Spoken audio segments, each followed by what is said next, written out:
Now, American anti-racism protesters aren't the only ones targeting certain monuments. We've seen similar acts of violence in the UK, for example, and in Belgium. In Belgium, statues of Leopold II have been brought down. He was a king whose actions in modern-day Democratic Republic of Congo are considered crimes against humanity by some. Clément Bonnerot joins me now from Kinshasa. Clément, any reaction where you are to what's been happening in Belgium?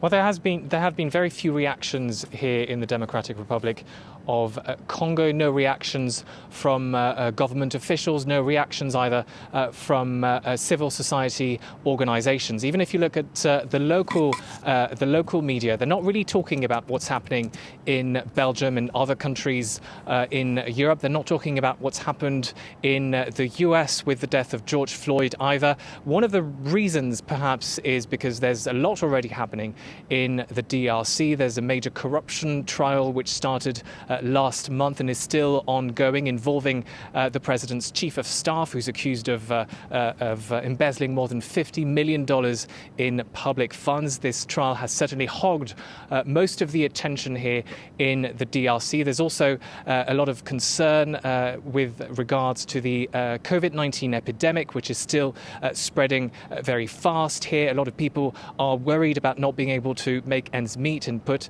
food on their table. Now, of course, this isn't to say that Congolese people are not interested in what's happening in Belgium, in Europe and North America. There are reactions on social media, a lot of people commenting on those events, commenting on videos that are being posted online, some hailing the decision to topple the statues of controversial figures in Europe and North America. But they're asking the same question.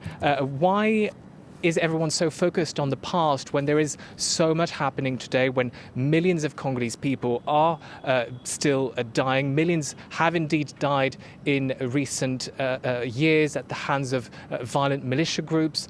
There's also a lot of concern about human rights violations in the country. So a lot of people are rightly perhaps pointing out that there is still a lot to be concerned about today, and perhaps that those activists should also focus on what they can do to change the present, because they cannot change the past. And there is still a lot going on today. There are crimes going on, and those crimes must be discussed. They must be brought to light, and they must also attract the attention they deserve.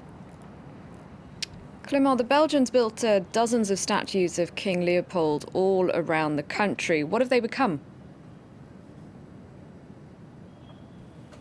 That's right. Statues of Leopold II and also of other Belgian monarchs were erected in major cities across the country: Kinshasa, Kisangani, Lubumbashi, Goma, Bukavu. All those statues were toppled after independence in the 1960s, also in the 1970s, under the presidency of General Mobutu, who ruled over the country for 30 years and wanted to distance himself from the colonial past of the country. In Kinshasa, one of these statues, an equestrian statue of Leopold II, is still visible today.